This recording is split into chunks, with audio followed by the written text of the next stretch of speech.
Oh yes, legends, how is everybody doing? I hope you're doing fantastic. Let's analyze the situation here for the price of Bitcoin getting this nice little pump in the last few hours.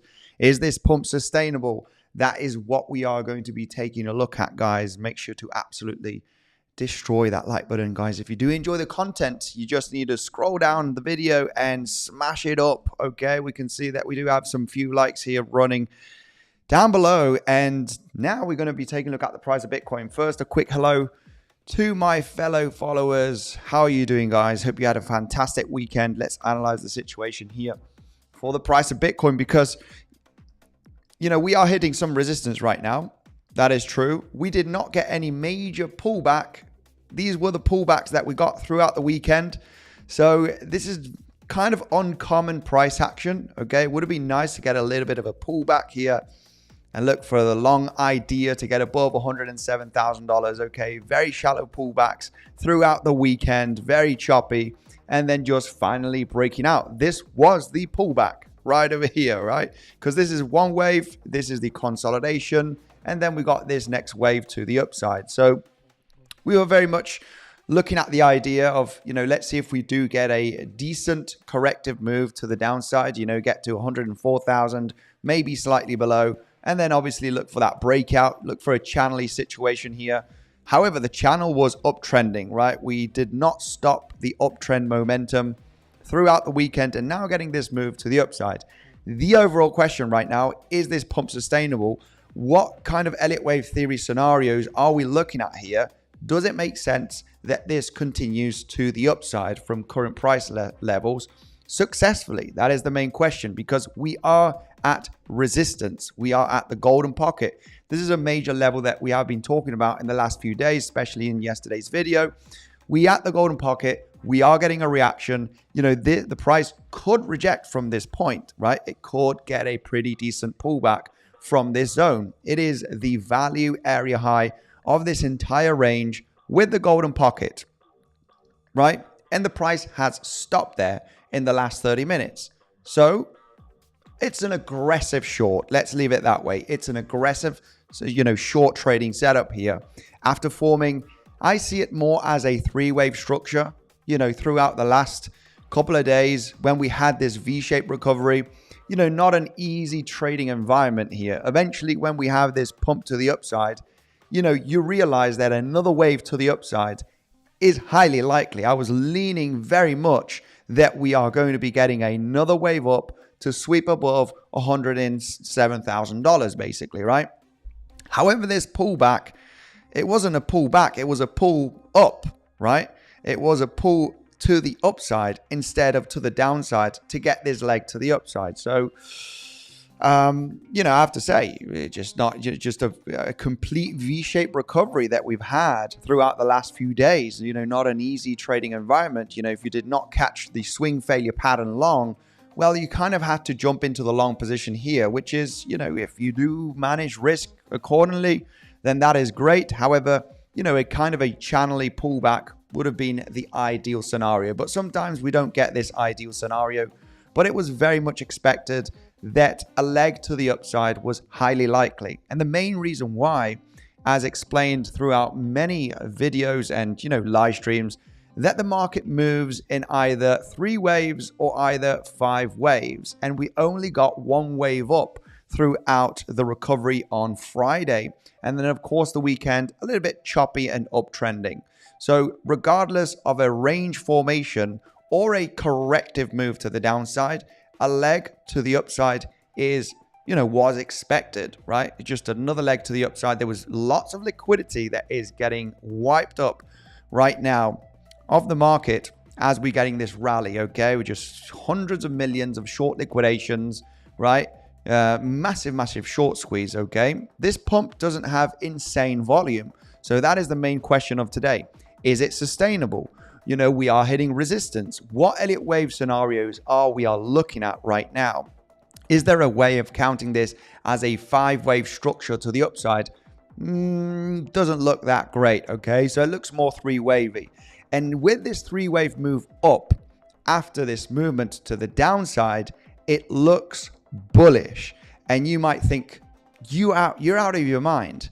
You're out of your mind. It's bearish. We're going down to the mid 90K levels. How can you say that this 3-wave structure after a 5-wave structure to the downside is a bullish move? You must be, smoking crack or out of your mind, because this is not possible, right? It's a 5-wave move down and it's a 3-wave move to the upside. So this should be a 1, 2, 3, 4, 5, ABC. This is going to chop around here and that's it. We're going down. Right? That is what most would believe. That's what most would believe. 5-wave down, 3-wave up. However, I will explain that this 5-wave move to the downside looks more corrective, and your wave 4 had overlap with your wave 1. And this is a hard rule. This is an invalidation for an impulse to the downside, and a contracting diagonal and expanding diagonals, they are not preferred if you have other scenarios. And the other scenarios that are bullish for the next coming weeks, taking out all-time high, look more likely, okay? And I want to explain in detail a few of the scenarios in this live stream, if you do allow me, okay? I will try to go in detail, give my best explanation skills, which, you know, maybe are very, very poor. But overall, I do have two special altcoins, and one altcoin I have been adding throughout the last few weeks, okay? And I'm very, very bullish on it, okay? I did have some of this crypto many months ago, was in unrealized losses, but I've bought some more throughout the last few weeks. And I did mention this altcoin in a live stream throughout the last 1 to 2 weeks that's looking very, very good for accumulation. And when things look bad and we have, you know, we're hitting rock bottom levels, no altcoin season, of course, the altcoin season will come at some point, okay? I'm not a huge fan about, you know, having too much altcoins, right? They're dangerous.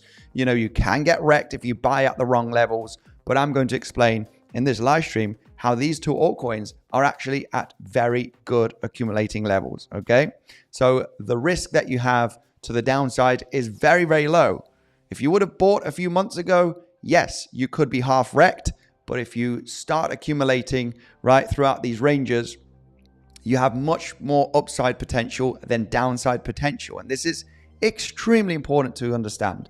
Okay, so let's go right away. I'll do that later on throughout the stream, okay? There's only 2 altcoins. You know, I'm not that kind of guy that has 100 altcoins. You know, I have actually quite a bit, just under 30 altcoins. Not much though. Very small percentage of my portfolio, mainly is Bitcoin and Chainlink, which is one of them that I want to talk about today. But we are here to do Bitcoin analysis and try and understand the structure of the market. And I'm going to let you know that it does look very good. It does look very good at this point for the price of Bitcoin to hit new all-time highs in the very near future. We are talking about maybe a few weeks, maybe 1 week. Okay, I wouldn't say 1 week, but in the very near future. And I want to explain in detail why, okay, throughout this stream, purely based on this entire movement. There's nothing on the chart, guys. It's all going to be Fibonacci, okay, Elliott wave theory, and levels of support and resistance that we want to take into consideration, okay? So throughout the last few days, you know, the main update was, you know, let's see if we do get a channel-y move here to get this leg up, okay? And we want to be in this leg up. However, you know, that leg up has happened today. You know, this was the correction. It was a correction to the upside, right? You had the leg up, you know, this is the correction to the upside, and then the next leg to the upside here. So instead of a descending channel, we had a uptrend channel as the correction, and we got the leg to the upside, okay? Not sure if anybody managed to, you know, jump into some long positions here. Obviously, you know, waiting for a correction would have been the ideal scenario for that third wave up, right? Which is what we are seeing developed throughout the last few hours. Anyway, let's go through the comment section and then we'll analyze a little bit of the structure, right? You know, what levels could bounce, what levels could get rejected. We are at a resistance zone, okay? There's no doubt that we are in a resistance zone. There is an ABC flat that I was looking at, but this is looking very 3 wavy at the moment, okay? And considering this as an ABC flat right now doesn't look too great because this is very 3 wavy. And in an ABC flat, you want a 5-wave structure. So not looking too great for this to be a flat for the moment. So we could be looking at other scenarios that I'm going to explain in this live stream, legend. Let's go right away. Devil, my man, how are you doing? We have him here. Keta. Trick, my man, much love to you. Okay, let's go. Jackie Wood, I got my mother giving love and power as always. Simon Jones, much love to you, brother. Yo, Runt, how are you? Jorge, smash up the like button. Let Andy motivated as he can be from that like. Much love, Jorge, to you, my man. Where is that Spanish handsome legend, says Oliver. Thank you very much, brother. Hope you're doing well. Hope you all had a fantastic weekend. Hello, Gergo. Hey, everyone. Alan, hello, legends. Buy Ethereum, guys. Ethereum, I don't have it on the chart, but yeah, Ethereum to all-time high is something that is just a matter of time, right? That Ethereum does get to $5,000 plus.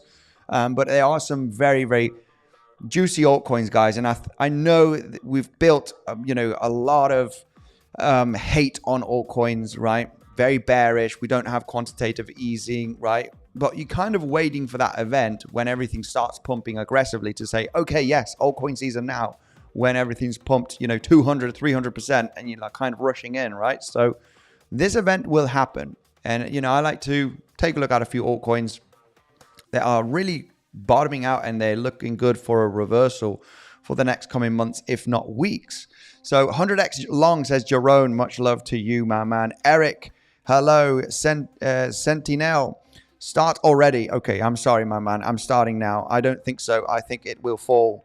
Let's see what Andy thinks. The price of Bitcoin, yeah, it is at a resistance zone, okay? It is at the golden pocket. It's getting a little bit of reaction now in the last hour. So running flat incoming, even though rare. Running flat, this would be more of an expanding flat, if I'm not mistaken. I'm not sure if you are talking about this scenario right over here. I have a big problem right now with this leg to the upside. Anyway, hello to everybody. Let's analyze the structure. This is resistance, guys. It's worth, if you are in longs from lower, there are bigger positions. It's kind of worth getting into a head short here with a tight stop loss, because if we do not reject from this zone, I do see us coming all the way up to 109, 110K zone, which is the 7/8 Fibonacci. If golden pocket does not hold here as resistance for the pullback, then eventually, if we break out from here, I am really looking at 109,000 plus, which is this lower high. And this would be the next zone where I would be interested in the short trade, okay? But yeah, this is resistance. It is the value area high of this entire range. You need to be very, very cautious because, with risk management, you never want to short into the pump without hitting any levels of resistance, right? You don't want to short as you breaking out from some local highs, right? You just don't want to do that. You want to let the price go and stop, all right, or hit some of local resistance. Then you can start thinking of a short with good risk management, which is the case right over here. The price is hitting a major resistance zone and it's stopping. The question is right now, will it get the significant pullback or will it consolidate and break through, right? This is the moment where you take action as a trader and you do not add to position, you manage risk, okay? Because this is a level of resistance where the price could reject. And we are getting that small little reaction on the, for the last hour. And of course, stop losses should always, be at the top of the range of the reaction. You do not want to be that guy that is shorting the market and the price is continuing to go against you and you still have your trade position open from a short down here, all right? Or wherever, right? Or the breakout of that head and shoulder structure that looked incredibly horrible. We were very much aware, guys, that this movement down was unlikely to go to much lower levels, okay? We did move down a few $1,000s, I cannot deny that. But the structure that we had from last week was incredibly three-wavy. There was no impulsive move to the downside. And for me, for this to be a wave 3, it was like, I don't think so.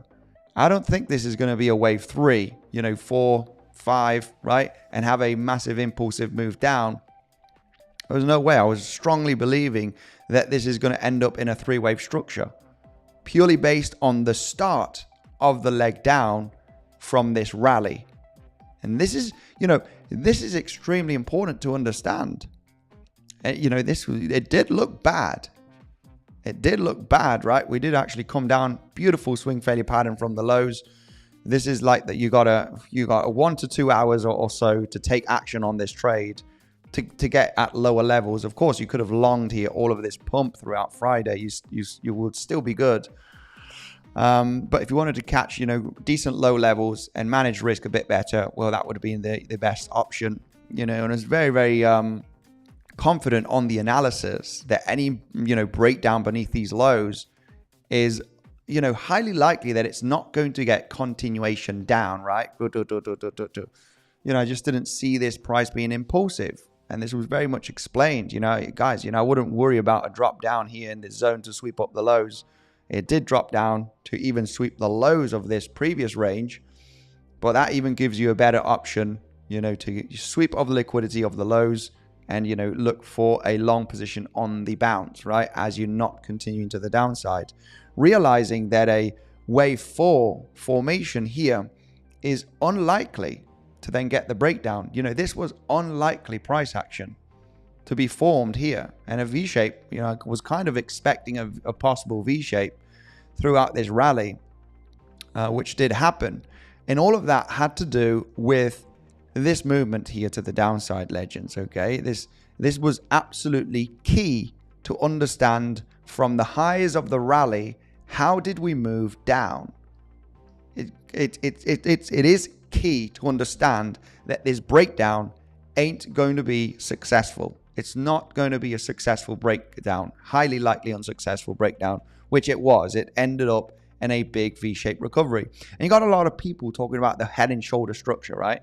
I do have an X account and I like to see my, you know, drink my coffee, and there was a lot of head and shoulder. Oh my goodness, breakdown. We're going to go to, you know, the mid 90K levels. And I was like, you know, this is very, very likely going to be a fake out. Very, very likely going to be a fake out. And that has to do with the 3-wave structure that we developed here. There was no strong impulsive move to the downside. There was no leading move, which is pointing out, you know, that you're still in a big, large correction. You ain't going to fall down to much lower levels, especially from this start of the move down. So, I mean, this was explained in detail throughout the stream when we were trading in this zone. I was saying, guys, I don't see a successful breakdown from here, even though, yeah, it dropped a few $1,000s. But the main idea is continuation down. A strong breakdown, I mean, like capitulation, breaking down to the mid 90K levels, right? Which was not the case. You know, the move was aggressive. It was a little bit more aggressive than I expected. But then obviously, you know, we got that V-shaped recovery after sweeping up the lows. You know, that's the moment that you want to really, really take action. If you're going to get into a long, well, obviously, you know, the recovery is the moment you want to take that action, right? You had a few hours here to get in at the lowest level possible for this major bounce. So anyway, right now we are at resistance. You know, it's been a bit of a short squeeze. The volume is relatively low, and, you know, this is resistance. The price could definitely reject from this zone, okay, as explained. It's 1 point of rejection. I did explain this in the video. So it's an acceptable short trade if you manage risk. You know, tiny stop loss above the highs. If this ends up with a decent pullback, risk to reward is pretty interesting. I would expect a sweep of the lows of the weekend as a target zone, right? Maybe even lower. So, you know, you don't need to go crazy. You don't need to bet the farm. You know, this could actually be a 4-5 to 1 risk to reward. It is a shot, right? Price is at resistance. You did form a little bit of a 3-wave move.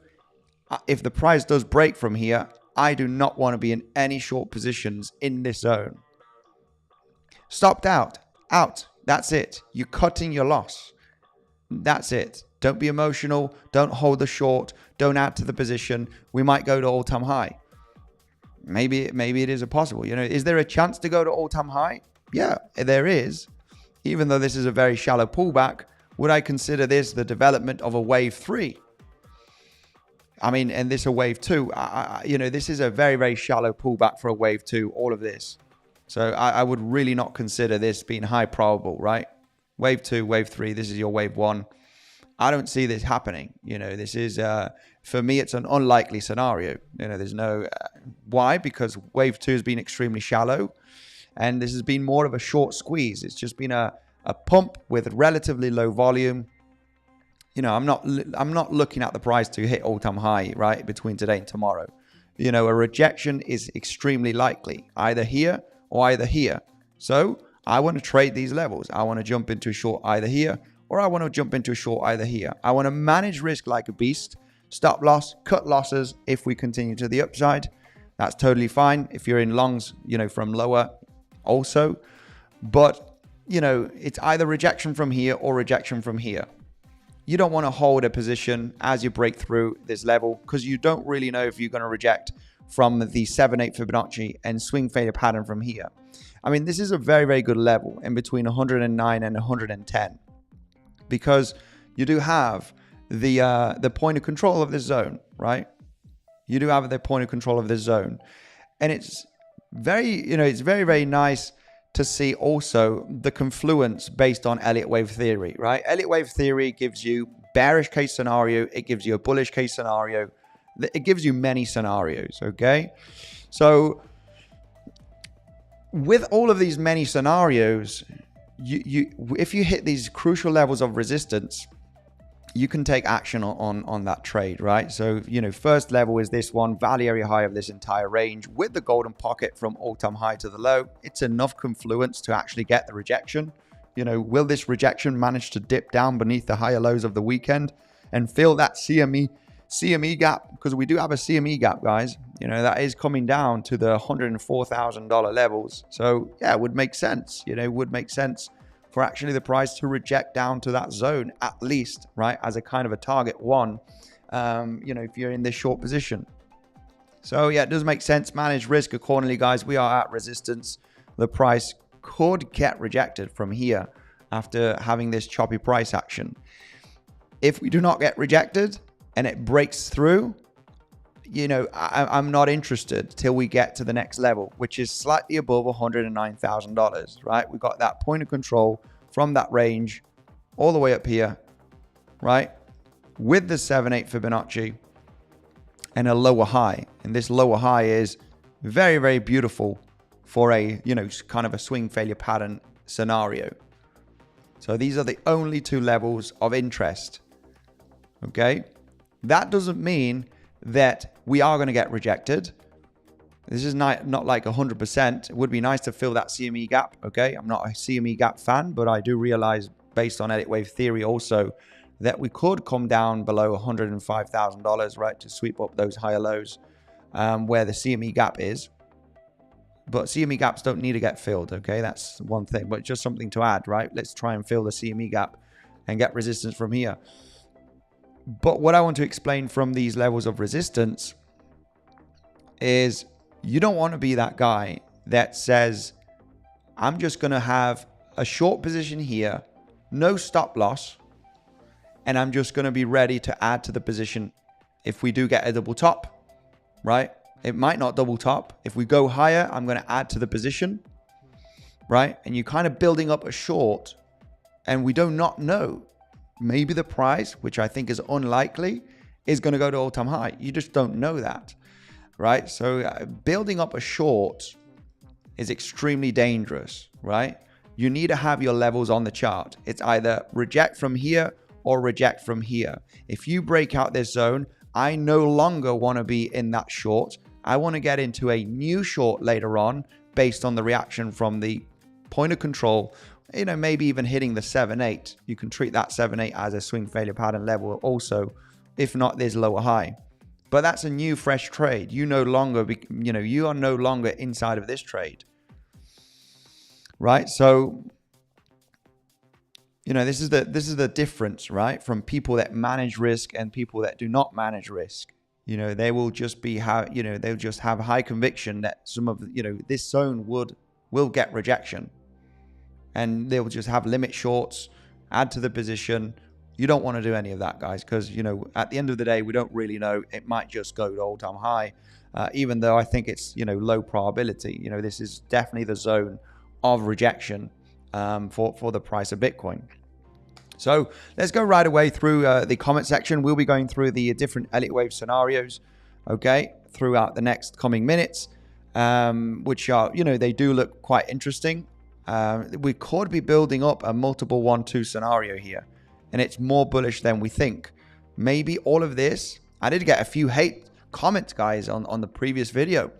People saying, you have no idea. We're going to go down, to the mid 90K levels. There was actually comments, because I was leaning a little bit more bullish on my previous video. The overall plan from the previous video, guys, we got one wave up.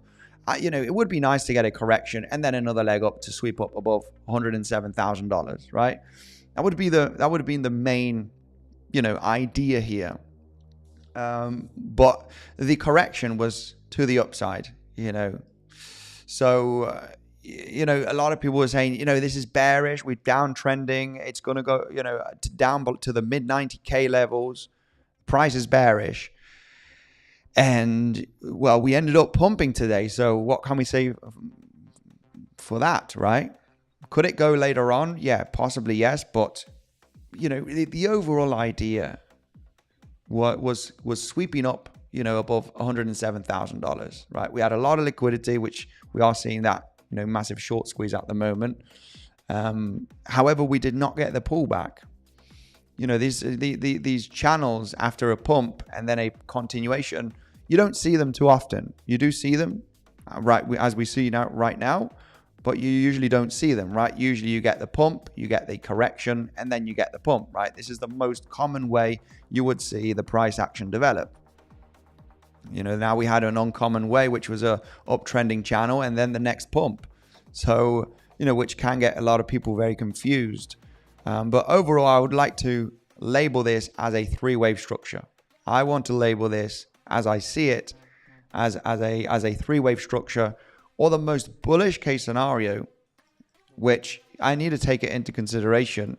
It's overall looking bullish for the price of Bitcoin, guys. This is highly corrective price action. So it's either continuation of the range or, you know, multiple 1-2 scenario, and we head up to all-time high in the next coming days. I don't see this as a leading move to the downside. You know, there are some, you know, possible counts, but they have less probability, such as they 1-2, 1-2, and this is your flat scenario. However, this second 1-2 is extremely longer than your first higher time frame wave 1 and 2. And this is, you know, very, very unlikely, you know, price action. If this is going to be a second 1-2 and you're going to develop your wave 3 in the next coming days to absolutely waterfall, you know, it's an unlikely scenario, purely based of, you know, looking at this second wave 1 and 2 being extremely longer than your first wave 1 and 2. And that is extremely uncommon, right? You don't usually see it on the chart, where you have, you know, either to the upside or to the downside, you have a 1-2 and then a big 1-2 and then a, you know, and then your wave 3, you know, that's absolutely exploding. You know, usually you would see a big wave 1 and 2, then a smaller wave 1-2, then a smaller wave 1 and 2, and then your big 3 wave to the upside.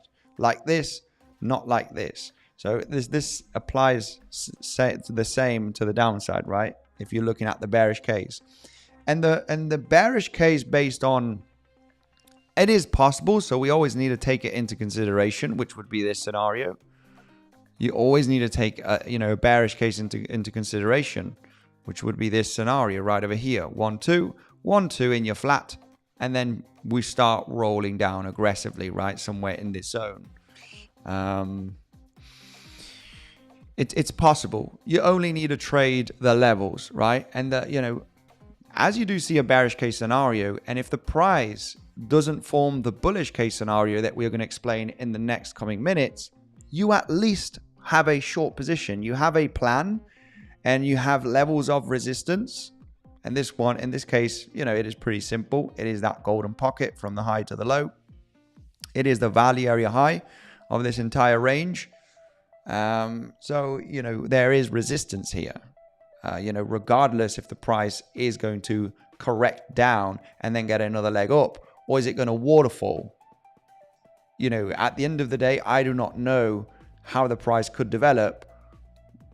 I do see both scenarios, but I do know obviously where the resistance is, right? Where the confluence is, and where the price is getting a little bit of a dance, right? When we're dancing, we know that we're getting a reaction. So this is what's happening right now at these current price levels, just slightly below 108K. So yeah, rejection points, it is pretty clear. It is this one, or it's either, you know, the 7-8 with this point of control of this range, you know, sweeping up this lower high.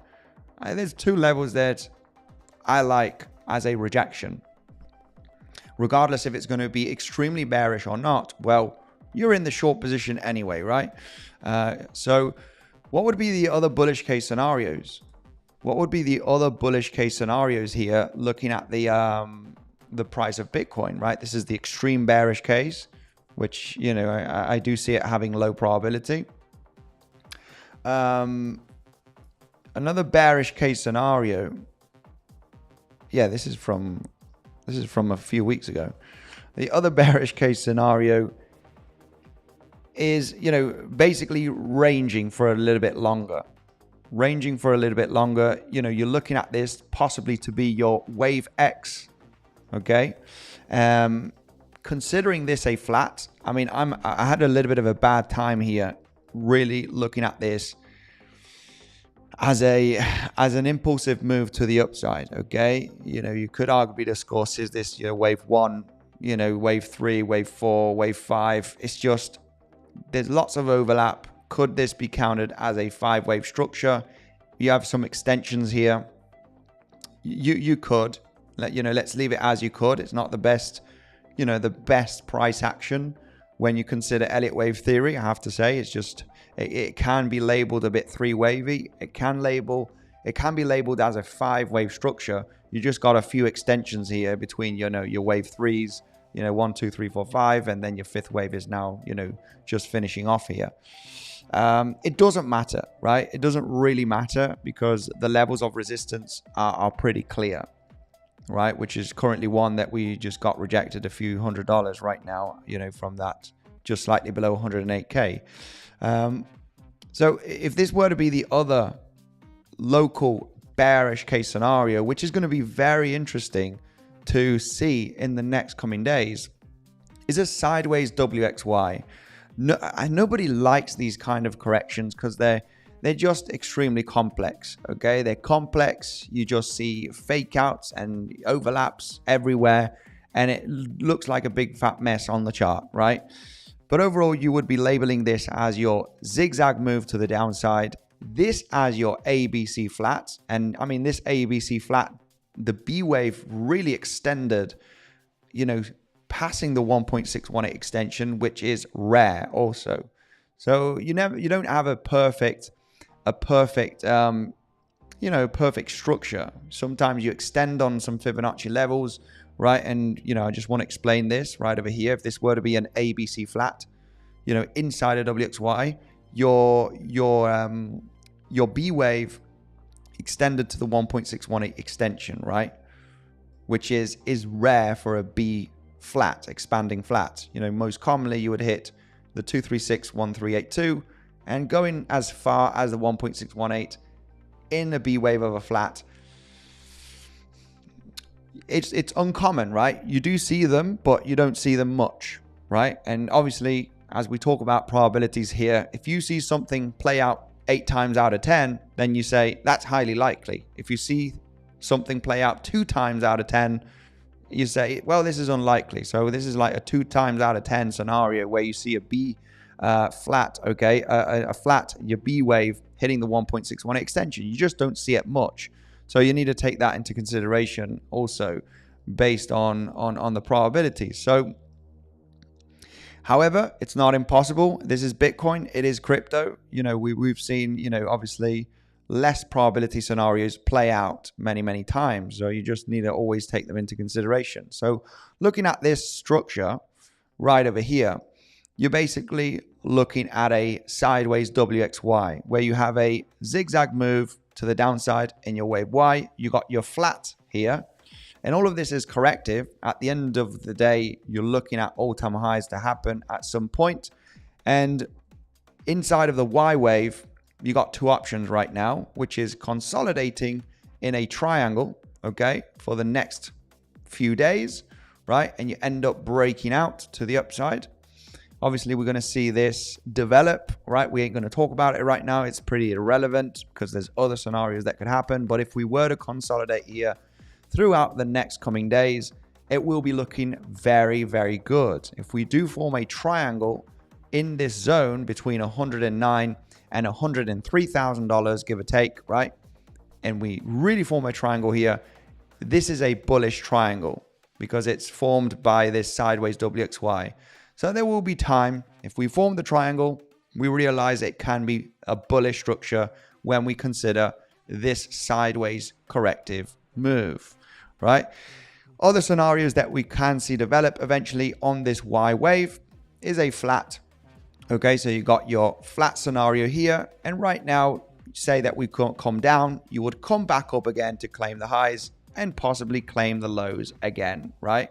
And you form another flat similar to this structure, which is very confusing because people are saying it's bullish, it's bearish, it's bullish, it's bearish, right? You get inside of the trapping zone, right? You kind of get very, very trapped when we form these complex sideways corrective moves. But this is how the market, develops, right? And it's all about a liquidity game. So this would just be another flat. We are coming to the possible end of this structure if this is the valid count. We just need to identify that this is it, right? So if we were to get that leg down, give or take, fill the CME futures gap, okay, happy days, and then get a bounce from that zone, which, eventually CME gaps are support as well. I would be favoring a long setup in this area. It can be explained in detail later on, but I would be favoring a long setup here in this area. And I'll explain, of course, now in the next coming minutes. First of all, you would say it is the point of control zone right there. If we were to get down to 104K, this has been a big level that did get a decent bounce. Of course, it faked out, back up again, back tested it. So, this area is good support, right? So would favor a long position down here. But what is more interesting is all of this nonsense right over here. What the heck is going on? We're bearish, we're bullish. A lot of people are very confused. We have one wave here to the downside. We got another wave here in a flat. This would be the end stages of this correction. It's either a triangle or a flat. It's three structures before you get the leg to the upside. People get surprised of it's a fake out, it's a fake out down, it's a fake out up. The structure is not finished. We ain't going, unlikely that we head up to all-time high tomorrow or we go down to 90K today, right? It's better.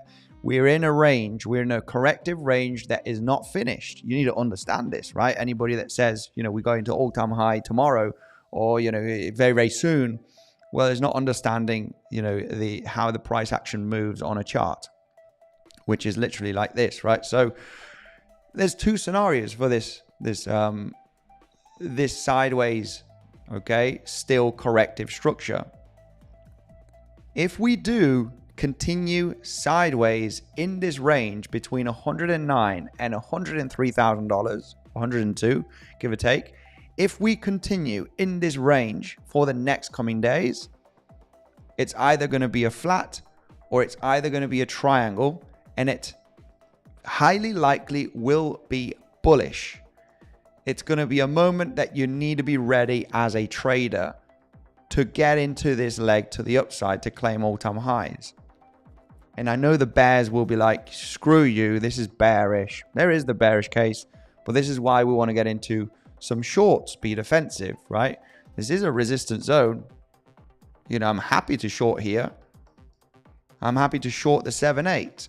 I realize the bearish case scenarios. I realize the levels of resistance. That's what you should do as well. As a trader, you never know exactly what's going to happen. You need to know where to short and long. I got someone saying, you're in a short and you're in a long. Well, that's rubbish. No, it's not. It's hedging. You need a short from highs. You need a long from lows. It's part of the game. I do not know. I have no clue of what is going to be the outcome at the end of the day. But I do know where the levels to trade are there. And I know how to manage risk very, very well. So this is a shorting level, guys, I have to say. And this, 7-8 as well. There is a bullish case, which is the multiple 1-2 setup. And that would be looking at all of this being the end of a correction, which is, it is interesting. It is interesting because down here we did have a zigzag. This was a 3-wave structure at the end of the day, which we were leaning very much so with that scenario when we were trading in this zone. We did talk about the outcome of dipping down and bouncing and not breaking down successfully. I mean, we did get a move down, but this is not a successful breakdown. This is just a massive long squeeze, right? So there's no successful breakdown. You cannot say that this was a successful breakdown. It was a volatile move to the downside, but it was not a successful breakdown continuation. which is basically what we, try to understand based on the structure. So there is a zigzag move down here. And if you do have a zigzag move down here, you need to consider a double zigzag. You got a zigzag here. You got the corrective complex correction, which is very common for your X waves. This was very, very choppy, very, very overlappy. We were still leaning on this being corrective and having another leg to the downside. And when we do see this structure, you do have a three-wave move down. And when you have a three-wave move down, from a local high and your local low, it's a three-wave move down. You need to start analyzing what happened here, right? What happened here? And obviously you do have that three-wave move down. You got the correction and then another three-wave down here, which, we do label it as a possible double zigzag, okay? Where you have the X, W, X, and Y right over here. And maybe this was it. Maybe this is the low before heading to all-time high. Now, when we do consider this scenario, what you want to see is massive bullish structure developing. And that's where I'm having, again, a little bit of a hard time with this movement. To see this as a five-wave move to the upside, yeah, you do have some possible extensions here. But this is like the wave that breaks your analysis, right? You've been analyzing the situation throughout this range. And then you have this, if we would have moved up here and we would have formed that classic correction, right? Which not always is the case. The price is not always going to do what you want to see. The price is not going to do always what you want it to do, right? And now this is the scenario right now. Very, very, very, very confusing, right? It can be labeled as a three-waver. You can look at it as a five-waver to the upside, okay, as well. There is a possibility. You got a few extensions here inside of your lower time frame waves. And it's not an easy count, okay? It can be counted on both waves as a three-waver and as a five-waver.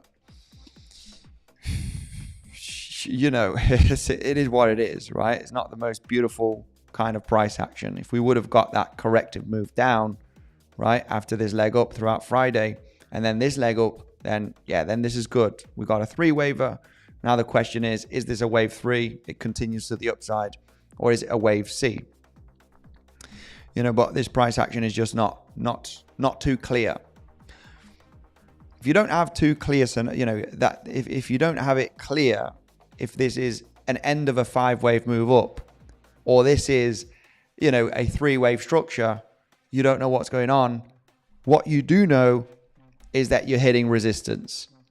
And as you hit the resistance and you get a reaction, it's a possible short, right? It's a short trade. You got a value area high, you got the golden pocket, you've swept up liquidity, and this price action to the upside has relatively low volume. It's a level where you pull back. My overall question is this pullback going to be aggressive, or is it going to be a shallow pullback? We continue to the upside. That's the main question right now. I don't know. I don't care. In the short position from golden pocket. Right? Depending if you're taking it as a scalp or a day trade or a hedge against any long positions that you have from the last few days. You're in the short.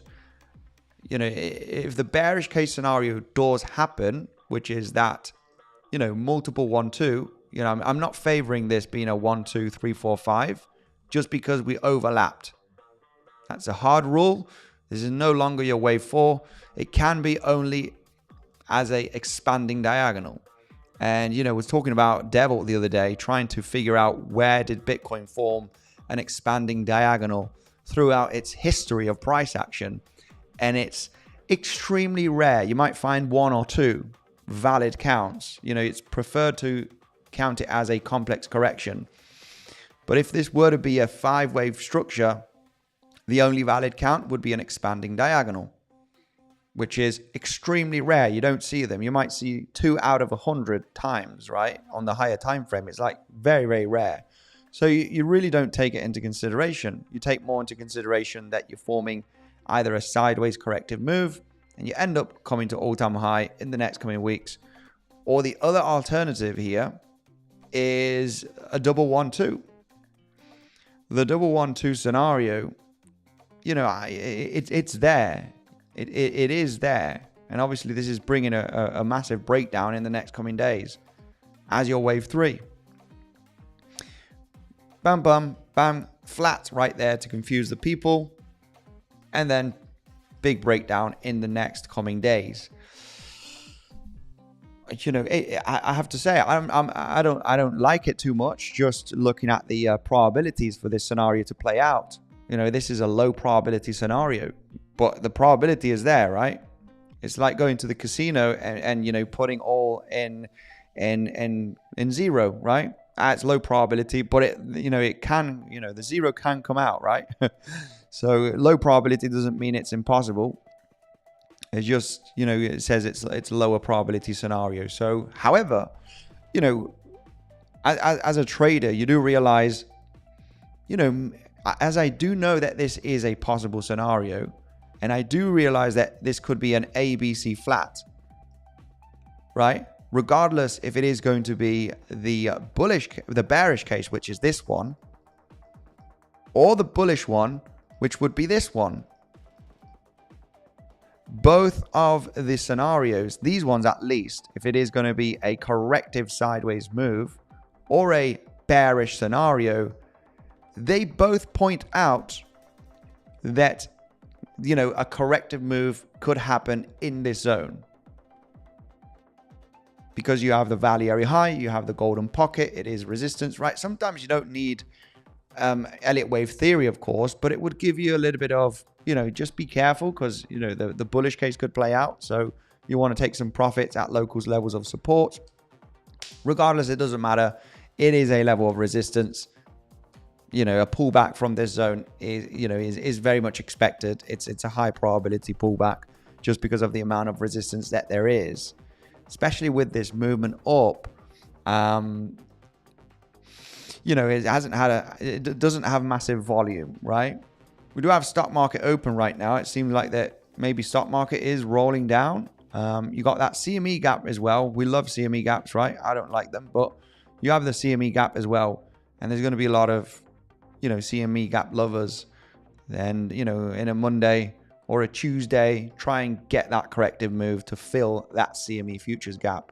And if you wanted the best option to get into a possible short trade, well, eventually it was that golden pocket, right? You know, from the all-time highs to the lows, which is the exact level where we are getting resistance at the moment, right? So we are rejecting a few $100s from that zone in the last hour. So other scenarios that could play out. What are other scenarios that could, you know, play out here, which is eventually very, very interesting to take into consideration. You know, like I said, if we were to come down, obviously the best level is without a doubt this area after filling the CME futures gap. You know, this would be an interesting zone where I would be, you know, I would be interested in longs depending on how aggressive we move down. We got the point of control of the range. But if we were to consider this as a flat, you know, we could be considering this scenario. You got your zigzag, you got a flat, and now maybe we're going to form a triangle, or maybe we are going to form a flat. You know, you have a few scenarios. Both of these scenarios, if this is going to be the case, you are looking for a higher low at some point, regardless if you are going to be forming the flat structure, which is a move down in a three-wave structure, then a move up, and then another aggressive move down to sweep the lows, and then get the rally later on, or the triangle structure. So you know that according to these two scenarios, you have a high chance in bouncing at the 104K zone, give or take. It might dip to 103, get a bit of a volatile, scary fake out. But this is a bouncing zone, because most of the scenarios when we consider this, are suggesting a bounce. And if it were to be bullish, if this were to be the end of the correction right over here, and this is a 5-wave impulsive move to the upside, which I don't like very much, but you need to take it into consideration. There is a valid count on the lower time frame, just a few extensions, not the most beautiful 5-waver. Then eventually, if this were to be the end of the correction, if this is the end of the correction right over here in a double zigzag, and this is a wave 1, you would be expecting a wave 2 here. You would be expecting a wave 2. And the wave 2s most commonly do retrace to the 50% to the 7/8 Fibonacci, which is coming into that point of control zone, right, of this entire range. So, if we were to get the pullback down to this zone, right, because we might not, guys, right, but if we were to get that pullback down to this area, all of the scenarios regarding the extreme bullish one, which would be this, the end of the correction, and this your wave 1, wave 2, wave 3, we're heading up to all-time high, right? The other scenario, which is the sideways WXY, you're still looking at a bounce somewhere in this zone. You are looking for a higher low for either a triangle and then breakout, or for that flat structure. So, this is a zone where you would expect a bounce. You would expect a higher low between the 50% and the 7/8 Fibonacci, okay? Anyway, is there a possibility of just continuing to the upside? Absolutely, yes. Is there a possibility of just breaking out from here in the next coming hours? I mean, there has to be a possibility, especially when you consider the finished WXY. I'm not a huge fan of this being a 1-2, and now you got a 1, just because this, the second wave right over here is very, very shallow. You kind of just retrace to the 236 Fibonacci. When you take the pivot low to the pivot high, you got 236 touch. From this high, you didn't even hit the 236 Fibonacci. So, to consider this as a wave 1 and 2, and now you have a smaller time frame wave 1 and 2, which is, developing your wave 3. I'm not a huge fan of these shallow pullbacks, but they do happen. They do happen, but they're just rare. So you wouldn't give it the highest probability that this is a wave 1 and 2. You're forming and you're in the development of your wave 3 right now, which is going to absolutely moon. But it's a possibility, even though it's rare to retrace to the 236 for your wave 2. Okay, it's just a rare scenario. So could it happen? Absolutely yes. Right, and this is like, a lot of people might think, this bro on YouTube, has no fucking clue of what he's talking about, right? He just doesn't know, right? He's delusional. He doesn't know what he doesn't know what's going to happen. Nobody knows what's going to happen. What we do know is the different scenarios that could happen. And based on those different scenarios that could happen, we do have levels where the price could bounce or could get rejected. And you just need to trade the levels at the end of the day, right? As a trader, you need to trade the levels and manage risk. Just no more to it. Price could moon to $1 million. I don't know. But, you really need to go with the levels, right? Go with the levels. So that's a little bit of the situation here, guys. This is resistance. We are dancing a little bit in this zone. Could we consider the lower time frames? Where's the session VWAP for all of those scalp traders? Almost hitting the VWAP here, getting that bounce. Front running the VWAP. But yeah, not the most beautiful price action, I have to say. Not the most beautiful price action. At the most bullish case scenario, which is absolutely ripping here in the next coming days, and just really breaking out right? This is Bitcoin. When it wants to go, it can go, guys, right? We're doing all of this analysis. And if it is a bullish breakout and it just wants to go, you know, the most bullish case, we would have to consider this movement to the upside, possibly a 5-wave move. And this is only in extreme bullish case scenarios, which might be the case for Bitcoin, where you have a 5-wave structure here to the upside that was finished, right? When we consider this, you got your small little bounce here with a little bit of retracements. You got the larger move throughout Friday. Your wave 4, shallow, long. That's the most common for your wave 4. It's long and shallow. And then you have this move up as your 5th wave, which usually is a shallow breakout above your 3rd wave. And this is where you would kind of expect a larger pullback. This was not the case. The pullback was sideways. And, you know, when we do take a look at the sideways momentum here, you know, it was, you'd have to label it as a running flat, which they are rare. Running flats, when you are in an impulse, they only happen in very, very bullish market structure. You can get shallow pullbacks in your wave 2 for a running flat. So yeah, I mean, it's very much a possibility. This is your wave 2 and this is your wave 1. And right now you're developing your wave 3. I wouldn't give it the highest probability, guys. I think we're going to be very much ranging throughout the next coming days. But you need to take it into consideration. You need to take it into consideration, right? Could this be your wave 2? You have a flat scenario, and then you're rocketing right now in your wave 3. Don't think it's the highest probability, but you know, we've seen this in the past.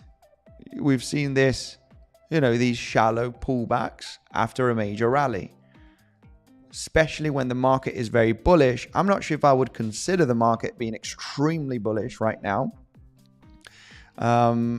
You know, I would give higher probabilities to other scenarios, as mentioned, which would be more rangy throughout the next coming days, which eventually would end up bullish. Regardless, the flat is a possibility, or a triangle is also a possibility here for the next coming days to then finally break out.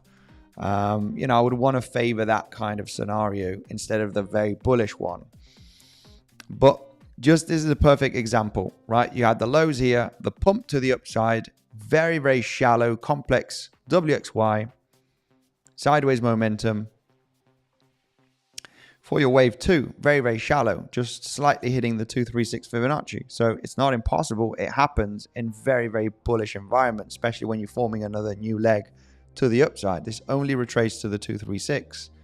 And, you know, this is what we kind of got throughout the weekend, where, you know, not even retracing to the 236 from the low to the high here. Very, very rare. I mean, this only happens when the market is extremely bullish. Would I consider the market extremely bullish at this point with this short squeeze? There's other scenarios that favor that we either gonna, you know, go sideways, potentially pull back down to the 104, 103 zone. Okay, it favors more this scenario than the extreme bullish one, right? Which is just very, very shallow pullbacks and just rallying to all-time high. Not favoring this scenario, but I don't care, because, you know, in a long from this swing failure pattern, as a swing trade, I do hold some Bitcoin, so I would be happy for that. You know, the short position had to take some profits, some more profits from here, from last Thursday. Just realizing the bullishness, but obviously keeping some of that short, not closing all of it. It is a hedge at the end of the day against, you know, your spot Bitcoin or any Bitcoin longs that you have from lower. So let's go right away through the comment section, right? There's, you know, a little bit of a few scenarios that could develop in the next coming days on Bitcoin. Not a massive clear move, I have to say. These are the kind of moves that I do not like. The moves that I do like are these ones right over here. That, you know, this was an awesome move. This was really, really nice. And the highest probability for this scenario, I did have that folder here somewhere in this zone. Where is it? This one right over here, which actually got the video, right? Looking at this to be the top at $111,000 range throughout a few weeks ago, right? This was the last week of May, not long ago, just 2 weeks ago, where we were looking for a lower high. This does look more leading. This movement to the upside looks more corrective. And we did get, rejected, right? You do see that ABC scenario. Counting the waves here to the downside. A lot of confluence, a lot of resistance, point of control. Peaking out here just slightly below $111,000. And looking for the price to continue to the downside very aggressively, to 105, 104, which was, this is what this range was a little bit more clear. It was more clear, this area, to understand that there is a high probability that we'll end up rolling down to go below $104,000. This was the ultimate, highest probability, regardless if it's wrong or not, guys. But this is, what we were analyzing here when we were trading out $110,000 just a couple of weeks ago, right? To get that move to the downside below the lows, which in this case was $106,000, right? To get that rollover back down. This is what played out, and it was very interested in shorting. And I did explain where I would get into that short position on the bounce, right? Because I missed shorting the resistance, but I wanted to see a movement down to confirm that we're not going to higher levels and this is not impulsive, and looking for the bounce in a three-wave structure to get into the short position, right? Which was literally this first move down, which was pretty aggressive. And then the bounce is what's looking interesting to jump into the short, right? And that was the short that I ended up entering, right, just a few weeks ago, right over here. Leaving some of that position open here, of course, just in case the price doesn't hit that level. We want to have a head short. Most of the profits have been taken on this short position. Guys, remember that the exchanges that I have down below in the description, you get insane bonuses, okay? 20% cash back on bluffing. You only need an email and a password to sign up. You got all of these different perks that you can win, a Rolex, iPhone, okay, depending on the volume that you move. All right, take advantage. Also, Weeks, great platform, $30,000 deposit bonus, 20% fee reduction, guys, using the first link down below, okay? Second and third link down below. Join the Telegram community, guys, because there's new stuff happening, okay? We're building up a pretty interesting channel, all right? So make sure to join if you want more information on that, guys, okay? Let's go right away through the comment section. We'll analyze the situation here with the comment section, and I want to take a look at some altcoins, okay? Are you bullish on Bitcoin? We're going to break out the point of control. And this is the thing, right? If you are shorting an uptrend, you need to manage risk accordingly. We just front run that VWAP, okay? People will short late. You know what would be a good short position? And I'll explain it right away. And this is how the market could develop, okay? Bear with me here, guys. If this is going to end up in a three-wave structure to the upside, or it doesn't matter, or if it's a five-wave structure, right? It's part of the flat, where you would be more interested in shorting if you cannot handle risk here at levels of resistance, okay? And you have very good risk management and you don't short and have massive shorts here. And I'm not going to close the short, no stop loss. You're going to get wrecked if you don't manage risk and you have your stop losses like this, right? And you don't know exactly where to enter, because people will see the rejection from that level and they'll short down here. People will short down here and put a stop loss here. And that's not the way, guys. If you want to short a level of resistance, you need to get in at the resistance. You need to get inside of the rejection of the golden pocket. You ain't going to short down here. You're not shorting down here. You need a short in the zone. You need a short in the zone of resistance with stop loss above the highs of the reaction. Okay, give it take a bit of room.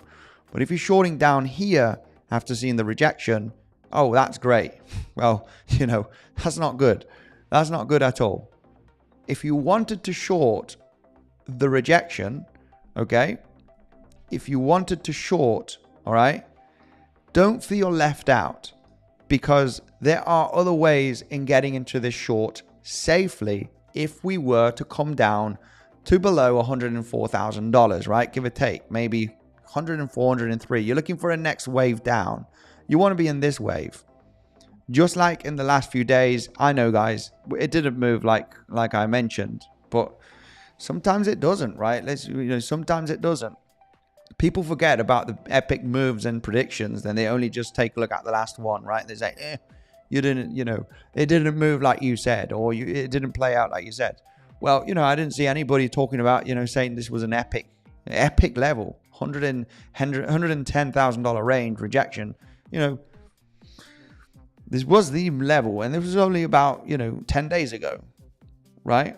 Just about under 2 weeks, where we're looking from all-time high to this to be a lower high and get that rollover down, right? Which was this price action right over here, right? We were talking about this being highly likely, high probability that we move down and, break down the lows, at least revisit them. It was only just, less than 2 weeks ago. And these are big moves. These are big swings, right? This is what we try to do right now on the channel. More of swing trading movements than scalping day trading, right? Which I'm more focused on, so people can watch it, analyze the situation, and then take their decision with good risk management, right? Based on the scenarios. But as mentioned here, okay, golden pocket, value area high of the range, this can be broken. In no means I would give my non-financial advice to say, okay, we are rejecting now from this level, so let's short after the price has moved down $1,000 from this level. No way in a million years. Where are you going to put your stop loss? Where are you having your risk management? You're not going to have a stop loss. You're entering late. You're going to put stop loss above the high. You're asking to get stopped out and losing significant capital. You either getting at the level or you don't get in, right? I mean, this swing failure pattern that we had just a few days ago from the range lows, yeah, you would still be okay if you longed late. If you longed, throughout the weekend, you're in profit. But I would never, I never suggest people to jump into a long after, such a big bounce from the level. If you're considering this swing failure pattern, I say, somewhere in this range, if it bounces a little bit, if you bounce $3,000, I would say, you missed the good level to enter. But in this case, you could have entered anywhere throughout the last few days. You would be in profit, but it's just so you manage risk, right? So, as I explained, there would be a good way to get into a short position here. I'm not sure if the price is going to move exactly as mentioned, but it's the way how you'd want to get into the short with a confirmation movement, right? Just as we explained that this movement down has 3 waves and this movement up has 1 wave for the moment on Friday, it would be nice to get a little bit of a consolidation, and then we want to be in this wave, which has kind of happened. We just grinded to the upside and the correction was to the upside, basically, instead of to the downside or even sideways. This was the main idea. I think there's a high probability that we're going to get above 107K, guys. This would be ideal to get the correction. The correction was to the upside. What can we say? Sometimes it happens, but ideally and most commonly, this is why we talk about it, you would kind of channel to the downside before getting this leg to the upside. So let me just explain one thing here, right? If you don't short the resistance levels, right?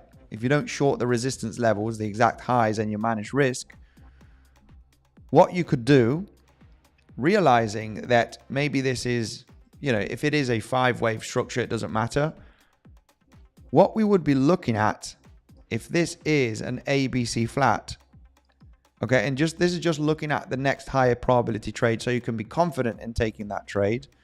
which is looking at this as a possible flat. Okay, if it is going to be one, what you would want to see from here, this zone, or either higher levels, it doesn't matter if it's here or here, you would want to see a 5-wave move to the downside, regardless if it's going to be a contracting diagonal, right, and a bounce, or a impulsive move down, right? You want to see that kind of leading 5-wave structure to the downside, and then your 3-wave structure in between the 50% and the 7/8 Fibonacci would be your golden ticket to get into the short. Because as explained, you know, we could label this as a possible end of a structure. I don't know. It might continue up. You know, we could label it as, if it is going to be the end of a structure, there is a way in counting this as a 5-wave move up, guys. It's very, very confusing price action. It could be labeled as a 3-wave move up.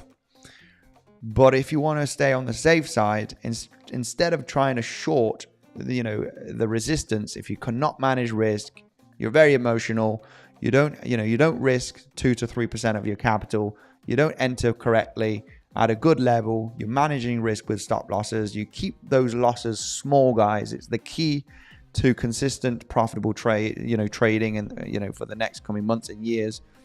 You need to keep your losses very, very small. Don't hope for reversals. Don't hope for anything. You know, Andy says that this is resistance, or this YouTuber said it's resistance, or this analyst said it's resistance, we're going to roll down. You know, we don't know. We know it's resistance. We don't know if it's going to roll down, right? So if you don't enter at the key levels and you have tight losses, right, small losses, if you can't manage that scenario, then it's not worth for you getting in, right? Because you might have shorts here piled up, and the price is overall extremely bullish. We head up to all-time high. So what you would want to see for confirmation, if this is going to be an ABC flat, well, if this is an ABC flat, you're highly likely going to form some kind of a 3-wave move down on the higher time frame in the next coming days. Inside of this 3-wave move, you know, most commonly you would have a 5-wave structure inside of your first wave, right? If we're labeling this as your wave A, B, and C, right, we head it down to 103, 104K zone, which we do expect some support. You want to see the confirmation breakdown first. I do not know if this is going to happen, guys, but if I do know that if the price moves like this, then the bounce, if it moves in a corrective matter, 3-wave structure, the Fibonacci levels that I'm interested in the short is in between the 50% and the 7/8 Fibonacci, right? And that would be the zone that I would be interested just to get into this wave, at least to claim the lows of your A wave, and probably, you know, get a little bit of a more aggressive breakdown. But ultimately, you know, 104, 103 would be your ultimate take profit zone, where you're taking most of the profits. But you need that confirmation leg down, right? You need a 5-wave structure. And the first 5-wave structure to the downside is going to be your confirmation. And that, you know, that's the general idea, you know, for all of those people that catch the double top at all-time high. Well, yeah, I mean, congratulations. You know, this was not an easy decision, right? You need to say, is it going to double top or not? But this was very much counted as a 5-wave leading move. We labeled this just, 2 weeks ago as more as an impulsive move down. You know, this is labeled more as a leading move down, which eventually means that your bounce, you want to try and label a corrective structure, which is what we were building up here throughout 2 weeks ago. Yeah, this could be your A wave, B, C wave. We're looking at a double top here locally, a possible fake out. We've got lots of resistance. Everything points out that the price, could roll down from this 110K levels. Matter of fact, we did hit 100K, right? Just a few days ago. So, we did roll down from this zone 2 weeks ago. And that's purely based on, this was slightly higher time frame. Well, this was 5-minute, but 15-minute time frame, really labeling this scenario. So this applies the same thing if you wanted to get into, a short position instead of trying to catch the highs, where you would want to see a rejection point first and then the bounce. You know, it's kind of safer just in case the price breaks out and you have no clue of how to manage risk and you're risking too much. And then you're going to get wrecked and there's going to be people that are going to hate and they're going to be very disappointed, which I do get sometimes in the comment section. You know, just sometimes, you know, not everything is going to point out. And if we do have too many scenarios, people are just going to say, you know, screw you, you have no idea. You know, it's all about having the perfect structure and saying now is a good moment, right? Now the price action is really telling me that there's a higher probability in moving down or a higher probability in moving up. And this is what we had 2 weeks ago based on this structure. You know, we had, you know, based on this structure right over here, high probability that the price was going to move down from this 110K level. You know, there was a high probability. And obviously, if you're labeling this as your wave 1, wave 2, wave 3, or your wave A, your wave B, you're looking for this. You want to be in this wave, basically, right? You want to be in this wave. So the same applies here in this level of resistance, right? It's fine to short the exact resistance high. You know, it's epic for the screenshots, right? And show I shorted the highs, but they are dangerous if you do not know how to manage risk. Because people will just enter shorts and they will hope for a reversal and they'll hold up that short and say, wow, I am getting wrecked right now because the bearish case scenario did not play out. And instead of doing that, as mentioned, you know, I missed out on this short. I shorted here after confirmation. I shorted after confirmation right over here. Still in that short right over there. This is the lower high that I was interested in. 3-wave structure to the upside, resistance, I'm in. So the same would apply here if you want to get into a safer short, because maybe the price is just going to break the resistance, right? We're breaking up the value area high. Well, yeah, I mean, you just need to take the stop loss. You know, you just need to take the stop loss. Next level of resistance would be the golden pocket with, the 7/8 Fibonacci. You don't want to be in any short trade in this zone. Forget about it. It's breaking. It's breaking the value area high. You need to look at the next level of resistance, which is this high volume node sitting at this lower high with the 7/8 Fibonacci. So you do not want to be, you don't want to be part. I mean, this level might break through if you don't get a little dance like we did here at the golden pocket, which we are getting, right? We got a nice little bounce up. If you don't dance at this zone, then you don't enter the dance. Let it break out. 0.88 Fibonacci is nice. I like it because it has a lower high right there. This is actually a pretty epic swing failure pattern level. 0.8, I actually like that level for a short at 110,600. Managing risk, regardless if it only gets a little pullback and then breaks through, you're entering at a good trade and you're managing risk with your stop loss being defensive. They're just easy levels to get in.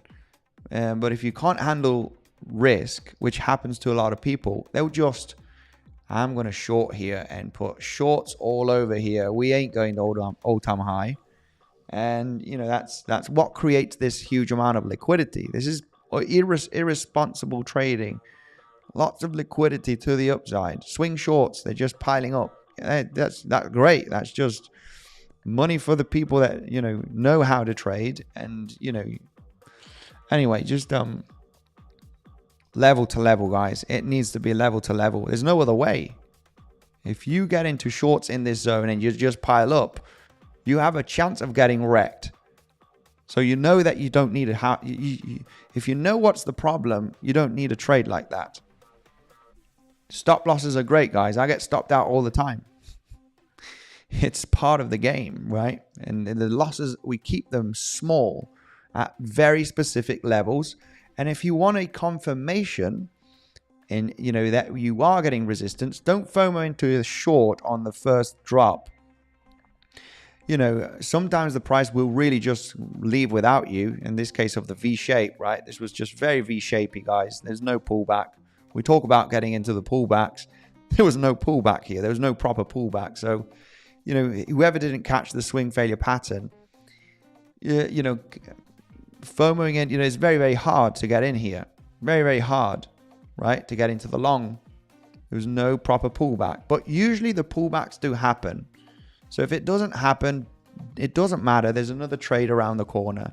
So, you know, another idea here, if we were to get rejected, as explained, from here or from here, if we were to get rejected, okay, strongly, you have a chance. There is a chance to get into the next wave. There is a chance to get into the next wave, okay? When I got into when we saw this rejection based on the analysis that we created a few weeks ago, I got into the short trade, as explained, at the bounce after the movement down here. So, you know, and I realized that there is a high chance, especially after not, you know, we haven't claimed this low, that this wave is going to continue down because it's the first leading wave down, right? So the same would apply here. If we were to get an aggressive move to the downside, it's very common to get a bounce and then a next wave down. It's very common to get a bounce. Very, very common after a leading move down. This is uncommon price action, that is for sure. It's uncommon. You can zoom out, you ain't going to see much corrective moves like this to the upside, wedgie structures. It's uncommon. They do happen, but it's uncommon price action. And the most common is kind of correcting down, right? And then pushing to the upside.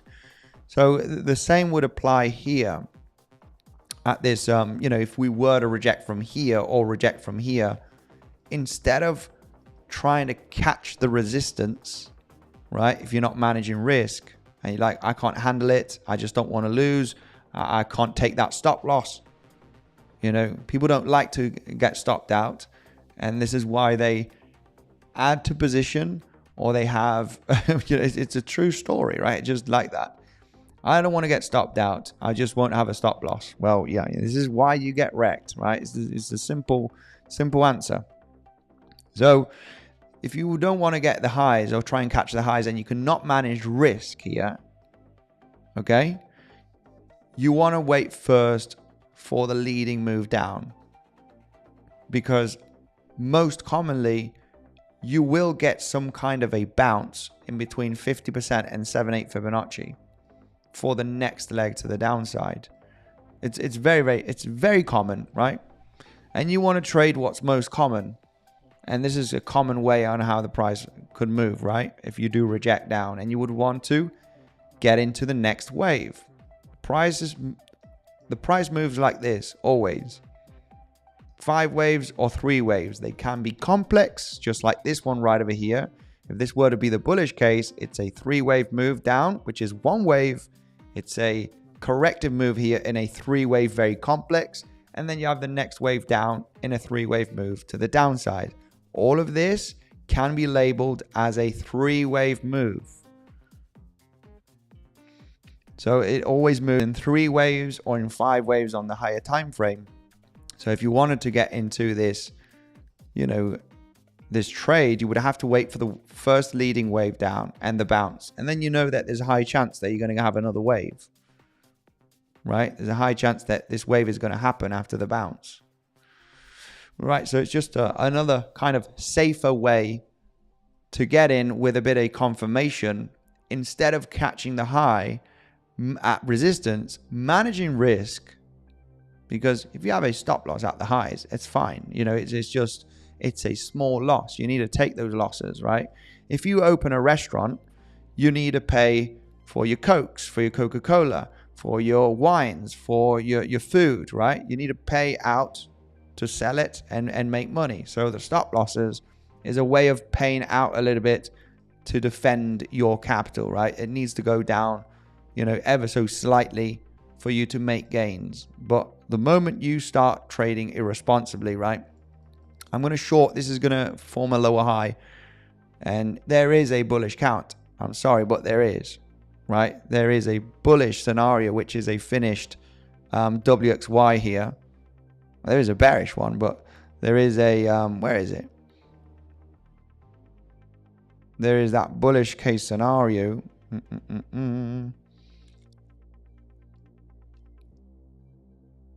Where is it? Did I delete it?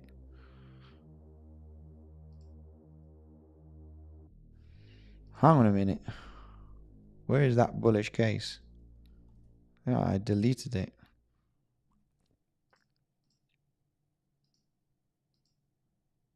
I don't know what I did with the bullish case scenario, but oh yeah, well, a finished WXY basically, right? Which is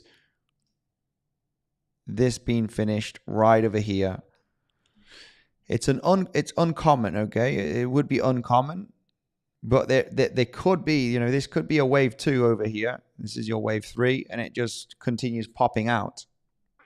This has been the end of the correction, and it just continues breaking out here, and it heads up to all-time high, in the next coming days. So you don't want to be too fussy with your shorts. You want to maintain risk. Levels are the levels. Will they get rejected or not? For the moment, Golden Pocket wants to have a squeeze up here. It is attempting right now to break above the Golden Pocket. That could end up in a double top as well and then reject. It's very common as well. Stop out all of the short traders from the Golden Pocket. Bang, bang. See you later, right? I do like local double tops. They are very, very, they're very good trading setups as well. You get lots of shorts entering late. You squeeze them out and then you move, right? So you need to have that kind of mentality. If you don't SFP, you just go to higher levels. No short to be taken. You just go to the next level, which is 109, 110K zone, okay? So let's go right away through the comment section. I want to talk about a few altcoins legends. If you do, let me. I need to go through the comment section right away. BTC is king. Absolutely. I need to go through the comment section, say hello to the beautiful community, and take a look at some altcoins, okay? I want to take a look at some altcoins with you right away. But I'll just go through them right now because I do want to talk about some altcoins that I am very bullish on, guys. Very, very bullish. But first of all, let's say hello to the beautiful community. Sing Games, my man. Aditya, much love. 800 watching, a bit less right now. Mark Dutch, much love to you, brother. We got Aditya, we got Crypto Big Brains here, giving love and support as always. Mark Dutch, I can see you right over there. Much love to you, brother. Andy showing his naked point of control public. Got to hit the like button for that. Mark Dutch, much love to you, my man. You know that I appreciate you a lot, okay? Much love. No one can predict a black swan event. Yeah, some people saying about a black swan event, big market crash. We got Robert Kiyosaki, who's saying that there is a big market crash. We do have the Michael Brewery from The Big Short. He's been predicting a crash since 2008. He got that one right, but he's been many years saying we're going to crash, and the stock market has been in an epic bull run ever since the crash of 2008. Okay, so overall the crashes are very much recovered most of the time. If we SFP on the 15-minute here, would you still consider long? Long or short? I mean, we are pumping. SFP, would I consider short locally? Yeah, I would consider a double top locally here. I would consider it. Wick above the high and reject. It's a sniper trade, guys. If we wick above the level, you just need to be fast. This is for aggressive scalpers out there. We did front run the VWAP here. Slight little front run of the VWAP. Very cheeky. Very, very cheeky. VWAP is always an aggressive level. Yeah, I mean, not the easiest long position. We front run the VWAP. Sometimes it happens, right? The market is not going to give you easy trading setups. So with this golden pocket rejection, yeah, it is very common to see people shorting the rejection, entering late, and the market squeezing out those shorts and then get the massive pullback down. So if we were to reverse from here, it is a sniper trade possibility. stop loss at the high of the rejection, only if you do reject. And then you actually get a larger pullback. And then, you know, you can be quite defensive, take some profits on the way down. But yeah, I would consider it. Only if we do reject from the highs. If we do pop out from the highs, then next level, I would have no deal in shorting here. That is for sure. I'm not going to be part of a short position here if we do break up very aggressively. And the next level would be 109k. Okay, 109 to 109.5. That would be the most interesting area, as explained, where you do have a point of control. That would be the most interesting zone for the price to dance and get the rejection. Okay, so let's see how the price reacts at this next level if we do break out from golden pocket. You don't want to be part of the market if you break out from the highs. Just don't be part of the market, guys. You don't know if it's going to double top and claim that liquidity and then roll down. If it does, then you have a minute to sniper that possible rejection local double top. If it double tops, you don't want to enter a short down here and put stop loss here. You don't want to short late. You want to manage risk. You want to get into the best position. Or if not, you wait for that 5-wave move down, little bounce, and then, you know, you're interested in the lower high here. So yeah, these are aggressive catches. You can get hurt if you don't manage risk. And the most, you know, the easiest one would be wait for that leading move to the downside in a 5-wave structure, 3-wave bounce to the 50%, 7-8 zone, most commonly, to then get the next leg down. You're targeting the lows and possibly even lower. And that's basically it. That's basically it, guys. You know, there's not much more secret to it. Let's go right away through the comment section. I want to talk about my altcoins, guys, because I have been buying mainly one altcoin more aggressively. What have I missed? Pac-Man, prices pumping, just a little bit of analysis. We are at resistance locally, getting a bit of choppiness. I've been paying for OnlyFans, my man. OnlyFans are only for the privileged, my man. I'm not going to give my OnlyFans to anyone. You know that, Pac-Man. Only for the privileged like yourself. I'm removing that comment. No worries, brother. Anyway, let's take a look at some altcoins that I'm very bullish on. And we've been talking about this one for a few weeks, actually. And that is ICP, guys. I did buy a few more ICP throughout these lows here. I bought about 3,000. I just bought some ICP the last couple of weeks. I did mention this throughout some live streams that, you know, ICP is looking very bullish. And I want to have at least 2 or 3 altcoins that are in the high caps that I do realize that they can do a 10x. We ain't talking 100x's here, guys. There's plenty of channels that can hype you up with moonbags and 50x's and 100x's and 1000x. I see this at least doing a 5x, which is getting above the local highs that we formed here back in March of 2024. I did buy some ICP here at $8-9, and I've been down 30-40%, right, with this movement down. I bought some more, guys. I bought some more. I'm at a loss on this one, and I bought some more. How stupid can that be, right? Well, this did happen to me back in the day. I was buying all sorts back in 2018, 19, 2020. I was buying the dips, and it was continuing to dip. I bought there's no more data here on Bybit, but overall, you know, I got into crypto in 2018. We got a nice dip at the end of 2018. I was still buying. I was buying on the pumps. I was buying everywhere, guys. Dump, altcoins, Black Swan event. Keep on buying. I didn't have too much cash, but I had to buy whatever I had.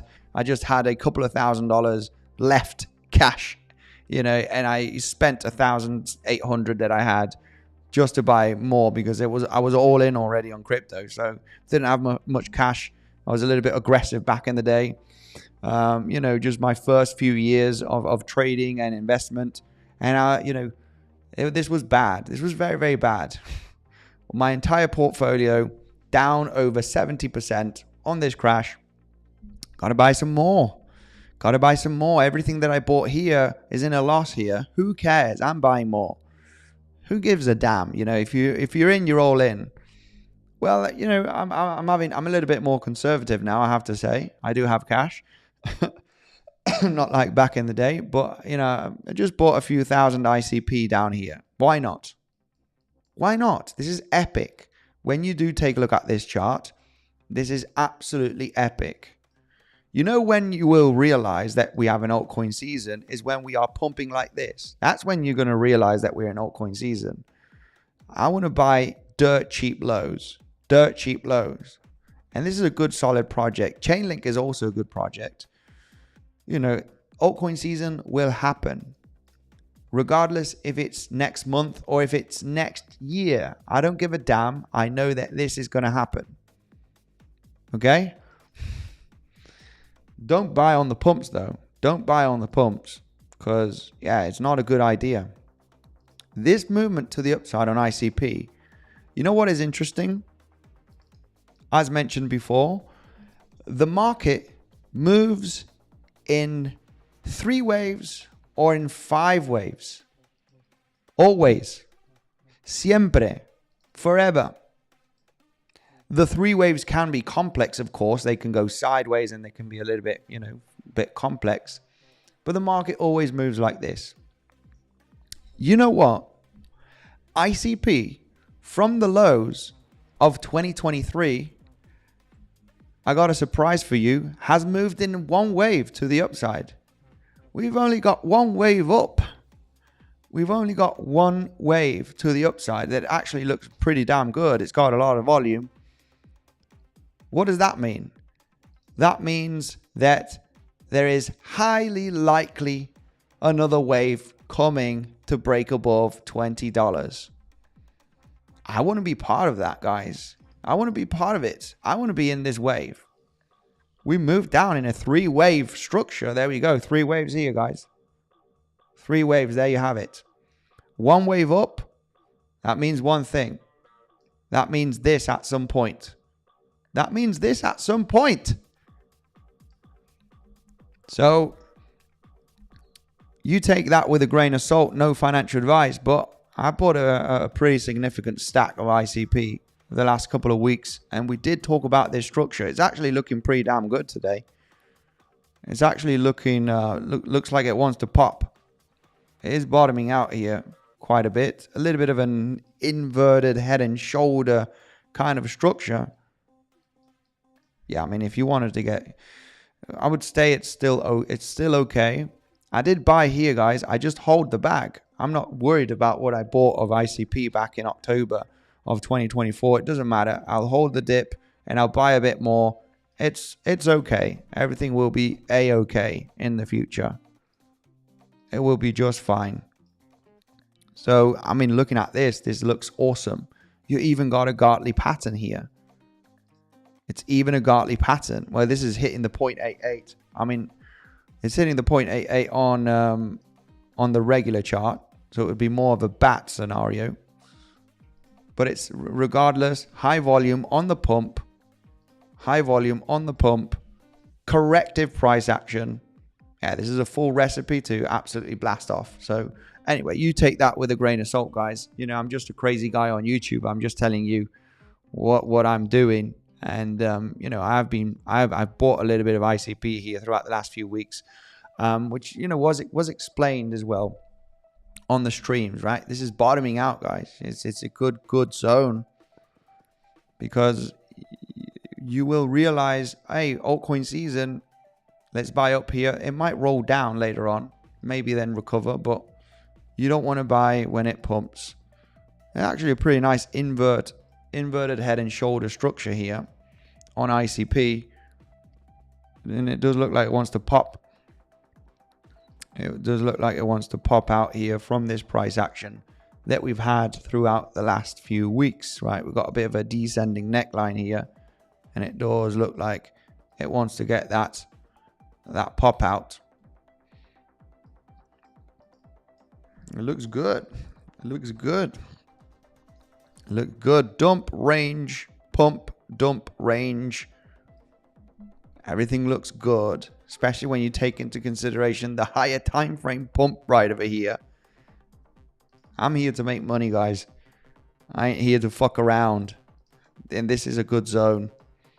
It's probably going to take a few weeks or maybe even a few months. This is the wild, wild west, guys, of investing. If you are going to cry because of your unrealized losses, go and invest in the stock market and get a 10% return every year. But you're in the wild, wild west here, guys.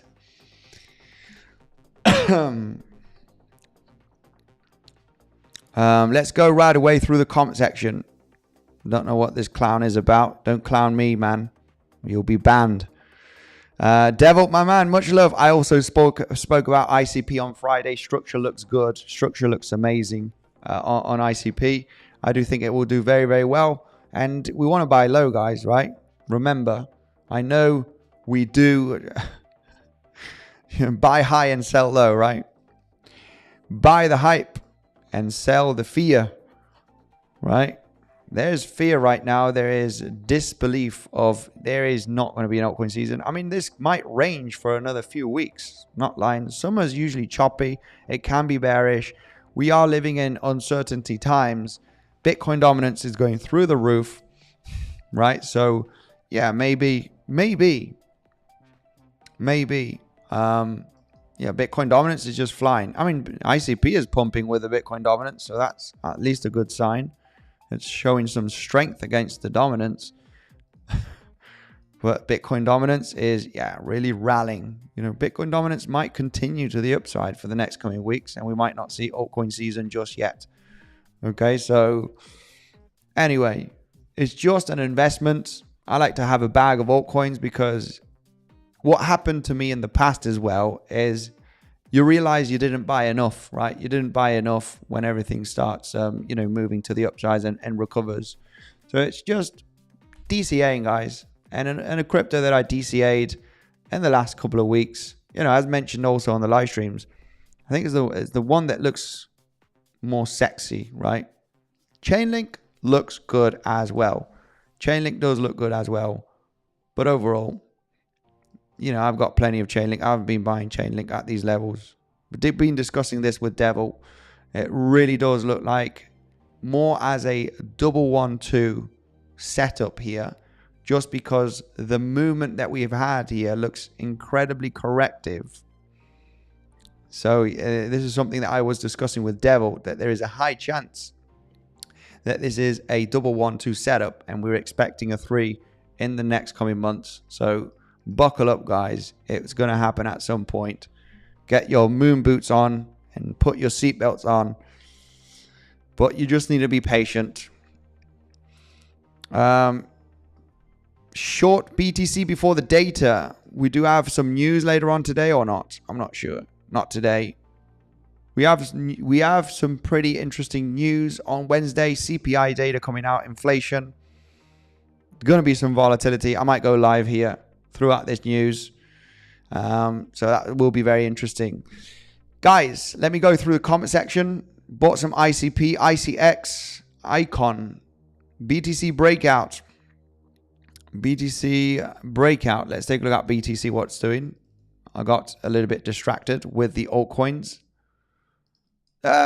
This was there we go. It was a bit of a sniper trade, guys, as mentioned. For anybody that wants to manage risk, it could break out. It could continue to the upside. But it double topped locally here. And it's a bit of a sniper. If you get the rejection and you're shorting down here and you're putting stop loss here, yeah, it's not the same, this stop loss, against this one right over here, right? It's like 3 times less. So it is a sniper, guys, if you want to catch those highs on a double top, just because they're good to manage risk. But it's uptrending, guys. Price might continue to the upside. We are uptrending. Momentum is up. Okay, so stay cautious with your trading. if you are interested, guys, we are building a product right now on the Telegram. So you want to join the Telegram, okay? We've been, very, very busy throughout the last week. But there's going to be signals. There's going to be signals on trades that we are taking, myself and the team. And if you want more information in that, you do have the free Telegram, which is the first link down below in the description, guys. So make sure to join right away if you want to join that, okay? It's the first link down below to join the Telegram. Let's go right away. Continue through the comment section.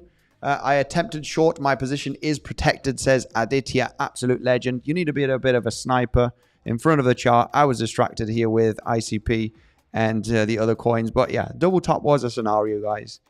In a larger pullback, I would say TP1 at the anchored VWAP. You might even, sweep up these lows and manage to get support and then continue to the upside. But that would be a TP1. It's already a nice move of $1,000. So what do you want? It's a nice little scalp. The double top was an option, as mentioned just about 20 minutes ago. You get people shorting, you stop the people from shorting, and then you move down. So, it's very, very classic to see this kind of scenario here. So the double was an option, guys. And I would say TP1 would be the lows. At least the VWAP and the lows. And you have a very tight stop loss. You can be very defensive. Kind of very easy trade to manage. And if you do continue to the upside, then you break out. The next level to pay attention is 109 to 109.5K, which is the 7/8 Fibonacci with the golden pocket, right, of this range. Very, very crucial level, guys, with a lower high. This is without a doubt a possible rejection point, okay? So you need to check that price action, possible swing failure pattern. And if you are more conservative, just wait for the first leg down in a 5-wave structure. I mean, this was epic. 𝗬𝗍𝘆𝗽𝗍 did provide this in the Legends trading community, which is, the aggressive short here is getting into this double top, right? This was just about a week ago. The aggressive short was this double top right over here, right? Yes, you could have entered a short here and stop loss here. It's okay, but they are aggressive. You never know if it's going to be a successful double top, and you might just consolidate and break out, just like this case right over here. It might just break out. So if you want to be more conservative, you wait for the 5-wave move to the downside, in this case a contracting diagonal, and the 3-wave move to the upside to the 50% 7/8 Fibonacci. We actually had a daily level right over here, which helped with the rejection for that short, is where you get in. This is the zone where you get in to get into this leg down. So this is why sometimes you can struggle catching the high, because the price might just break right now also, right? We are at resistance. It gets choppy. It gets a double top, but then it ends up breaking that up, and people might short late and they're getting wrecked, or they're not having any stop loss, or the stop loss is too big. The sniper trades are only for the brave and only for the people that really know how to execute those trades. And if you are more conservative and you just want to wait for the proper rejection, you just wait for the 5-wave structure down, and then the 3-wave move up that comes up at some point, A, B, C. This is the zone that you're interested in the short. We did have you did have these lower highs right there for the short position.